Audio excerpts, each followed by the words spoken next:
Qui va à gauche par là. Bon camarade, je me suis toujours demandé qu'est-ce qui est tellement difficile au boulot d'un acteur. Et quand je regarde là-bas, je commence à comprendre qu'il faut vraiment un coup très fort pour tenir le coup ici quand on doit regarder tellement en haut. Mais en tout cas, je veux remercier Antarcia Belgique pour l'invitation. Elle tombe, je pense, vraiment à pic. On se trouve à un moment où en Belgique, on est passé du moment de l'action au moment des manœuvres. On en voit les résultats.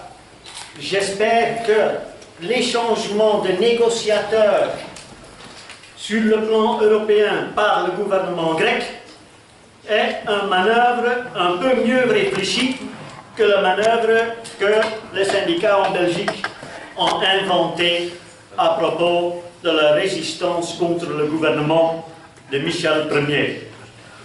Bon, camarades, le plan d'action de l'automne dernier était quelque chose d'exceptionnel. Et dans quel sens? C'est fini l'époque où le plan d'action faisait partie de la propagande de la gauche radicale sans que personne ne savait réellement ce qu'on voulait dire avec. Aujourd'hui, l'idée d'un plan d'action, ça fait tout de suite référence à l'automne de 2014. Ce plan, il a confirmé la force potentielle du mouvement ouvrier qui était mis en doute depuis quelques années. Il a illustré le rôle moteur que le mouvement ouvrier peut continuer à appliquer. Il a illustré aussi la capacité du mouvement ouvrier à entraîner d'autres couches de la société telles que le monde culturel, tels que les étudiants, et même quelques petits patrons sous condition évidemment que la classe ouvrière démontre clairement sa détermination. En décembre, Michel Ier était totalement déstabilisé. Sa cote de soutien était réduite à 20% seulement. Même en Flandre, il y avait 85% de la population qui était en faveur d'une taxe sur les fortunes. Même 73% des électeurs du NVA et du Open VLD, il faut se l'imaginer. Donc, dans la presse, et pour nous aussi, le gouvernement, à cette époque-là, était virtuellement mort. Il ne lui fallait plus que le coup de grâce. Et on n'avait pas eu le problème du solde index. On n'aurait pas eu le problème, au moins pas tout de suite, de l'âge de la retraite. On n'aurait pas eu le problème des attaques des services publics et des exclusions des chômeurs. La question c'est, et ça c'est où la relation avec la Grèce entre dans la scène, c'est comment expliquer que les directions syndicales ont été capables de gaspiller en si peu de temps une relation de force aussi favorable. Bah, évidemment, leur lien avec la chrétienne-démocratie et la social-démocratie, qui tous les deux ont horreur de revenir dans un gouvernement ensemble si c'est sous la pression d'un mouvement social d'en bas qui les force à faire cela. Mais aussi le manque d'une alternative. Si le plan d'action en hiver a démontré l'énorme force que peut représenter le mouvement ouvrier, eh bien, depuis l'été, on a vu toutes les limites de la direction de ce mouvement ouvrier. Répondre à cette question de l'alternative, proposer à la gauche la formation d'une plateforme unitaire contre l'austérité, et puis, si la gauche l'emporte, répondre à la question du pouvoir en insistant sur la constitution d'un gouvernement unitaire, eh bien voilà ce qui explique l'orage électoral qu'a provoqué Syriza, qui en 2009 avait 5%. En mai 2012, après avoir fait cette proposition d'une alternative d'une quelconque gouvernement que l'on pourrait qualifier vaguement comme gouvernement ouvrier, obtenait 17%. Un mois plus tard, obtenait 27%. Et en janvier 2015, obtenait 36%. Évidemment, le PSL, il n'est pas présent directement en Grèce. Nous, on est obligé de suivre ce qui se passe en Grèce à travers les médias, à travers les publications de nos camarades de la gauche, et évidemment à travers Tsikinima, qui est l'organisation sœur du PSL en Grèce, et qui, en termes d'implantation parmi la jeunesse et dans le mouvement syndical, est assez comparable à ce que représente le PSL ici en Belgique. Je ne sais pas si vous connaissez exactement ce que cela signifie, mais on est presque le 1er mai. Donc ce vendredi, on a un journal dans lequel il y a plein de vœux de mai de la part de centrales syndicales et de la part des délégations d'entreprises, de toutes sortes d'entreprises, qui démontrent très clairement quels sont les secteurs où nous avons une certaine implantation dans le transport public, par exemple, dans le non-marchand, par exemple, dans le secteur privé, dans la pétrochimie, ou par exemple aussi dans le secteur de la distribution et tout ça. Vous n'avez qu'à regarder pour avoir une idée, mais c'est à peu près sur les informations comparables à ça que l'on a ça. Mais ce n'est pas basé sur des flatteries. Hein. C'est basé sur la construction de relations de force. Et nous, on n'a pas douté un moment, hein, lorsque la gauche syndicale à Charleroi, Sud et Nord, tout en votant un programme anticapitaliste, n'a quand même pas été capable de réagir lorsqu'il y a 2 usines verriers qui ont fermé, lorsqu'il y a une restructuration à Caterpillar qui détruit la moitié des emplois, et lorsqu'il y a en même temps une restructuration à Ikea. On les avait pourtant suggérés, plaidés, pour qu'ils organisent au moins une manif régionale en soutien des travailleurs de ces entreprises, pour assurer qu'on pouvait commencer à organiser la résistance contre cette débâcle. Je cite cet exemple parce que c'est dire anticapitaliste, c'est dire socialiste révolutionnaire, c'est dire communiste. Ça ne peut pas servir d'excuse pour se désengager de la lutte sous prétexte qu'elle ne mène pas tout de suite à la prise du pouvoir. Ouais, merci. Mes camarades de Tchikinema, ils partagent beaucoup de critiques sur le tournant à droite de la direction de Syriza. Elle a entamé ce tournant à droite déjà loin avant le mai 2012. Elle l'a renforcé au moment où elle est passée au 2e tour. Elle l'a renforcé encore en préparation de ces élections-ci.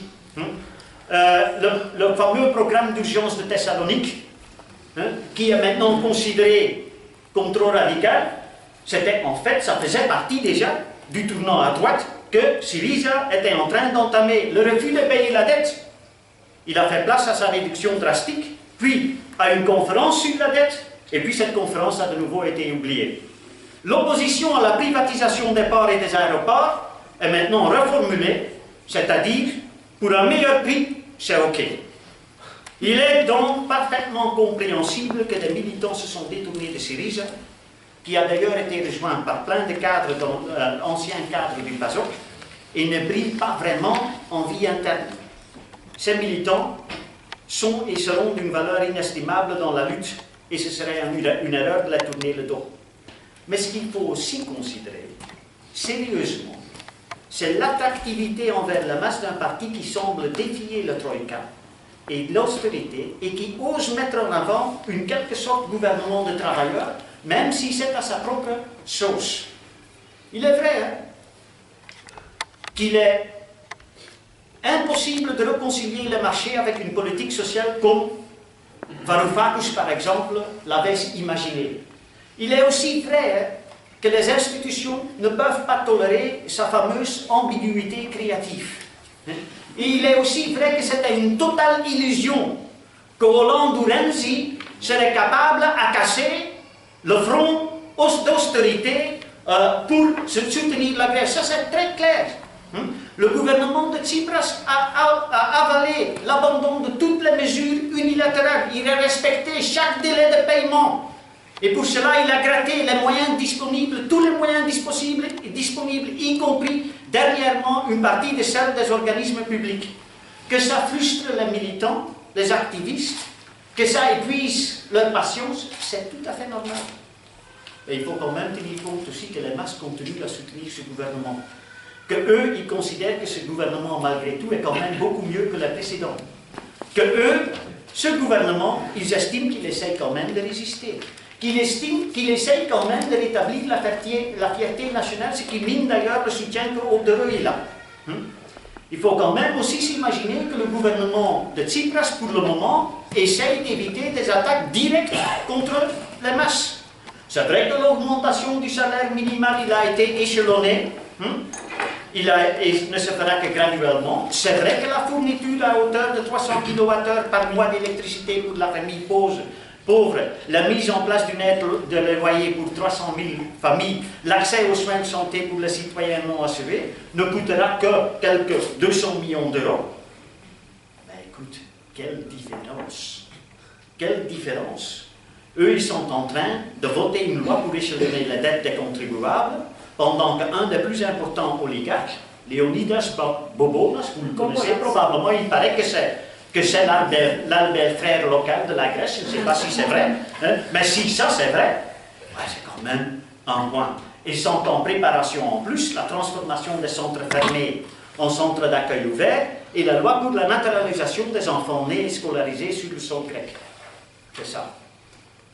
Ça explique pourquoi, pour le moment, et en étant un point tournant, le soutien à Syriza atteint encore 40%, et Nouvelle Démocratie dans le sondage a reculé de 20%. Et donc le défi de nous, de toute la gauche radicale, des socialistes révolutionnaires, consiste à trouver des méthodes et des revendications transisoires qui permettent de combiner les craintes justifiées d'une large couche d'activistes avec la patience de masse. Il ne suffit pas de dire « Syriza a capitulé ». Il ne faut surtout pas que les masses ont l'impression que ce que nous on veut, c'est justement que Syriza échoue. Parce que si Syriza échoue, ce ne sera pas une victoire pour la gauche, ce sera une énorme défaite pour le mouvement ouvrier dans sa totalité, et ce sera un point qui va renforcer la droite dure, y compris l'extrême droite. Donc, comment essayer de faire ça? Ben, nous, en Belgique, on a un peu l'expérience de la garder sur le lieu de travail. Eh bien, la deuxième grève sous le gouvernement de Syriza a été celle des travailleurs de Vodafone. Je ne sais pas si les camarades se réalisent ça. C'était pour exiger des CDI à plein temps. Vodafone, c'est évidemment un secteur où il y a surtout un réel problème des contrats temporaires, partiels et tout ça. C'est la deuxième compagnie de téléphone mobile en Grèce avec 2500 travailleurs. Le délégué principal, par coïncidence, c'est un membre de Xikinima, et cette grève a été rejointe par les travailleurs de la troisième société de téléphone mobile, Wind Mobile, où Xikinima, par coïncidence, a également une forte influence. Eh bien, cette grève, c'est la première, a été déclarée illégale par le gouvernement. Mais jamais des choses n'ont repris le travail. Et jamais la police n'a essayé de casser le piquet, parce qu'elle a été, et les camarades l'expliquent comme ça, assez polie. Et les travailleurs, ils pensent que c'est le résultat du changement de gouvernement. C'est d'ailleurs deux grèves qui se sont terminées en victoire, ce qui stimule la confiance des ouvriers.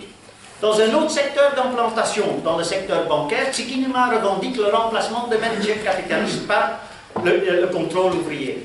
Donc, moi je pense que c'est là qu'il y a le point. C'est là qu'il y a le point d'essayer de mettre ensemble le soutien qu'il y a encore parmi la population et la possibilité dans la lutte d'essayer de pousser ce gouvernement plus loin et de construire la confiance des travailleurs pour aller vraiment dans la confrontation. Parce que, soyons clairs, sans contrôle des flux des capitaux, sans monopole sur le commerce intérieur, sans nationalisation sous contrôle ouvrier des secteurs clés de l'économie, bref, sans appeler les travailleurs en Grèce et dans toute l'Europe à se mobiliser pour appliquer ou soutenir la transformation socialiste de la société, ce gouvernement et le mouvement ouvrier africain ira malheureusement droit dans le mur, même après avoir quitté la zone euro, où s'est vu éjecté pour refuser d'appliquer l'austérité. Cela pourrait être assez proche. Si Syriza capitule totalement, on va y être très proche. Si l'eurozone éjecte la Grèce, il est possible que Syriza essaye d'appliquer un tournant un peu à gauche. Moi, je pense que le plus probable, c'est que, et j'ai l'impression que le camarade Sotiris pense ça aussi, c'est que l'Europe laisse suffisamment d'espace au gouvernement pour continuer, mais sans aucune marche pour mener une politique en faveur de la population. C'est comme ça que moi, j'ai interprété son intervention, peut-être il peut me corriger là-dessus. Pour nous, il s'agit de placer nos luttes dans le cadre de la seule alternative possible à la crise du capitalisme. Parce que ça, c'est clair, il n'y a pas une solution dans le capitalisme. la lutte pour le mouvement socialiste, ça va commencer, en effet, dans le maillon faible, sur le plan national, mais pour se consolider, il faudra quand même une perspective d'une confédération socialiste européenne. Et j'espère que ce débat peut être une contribution à faire avancer ce processus. Et je suis très content d'avoir été capable de parler ici. Merci beaucoup.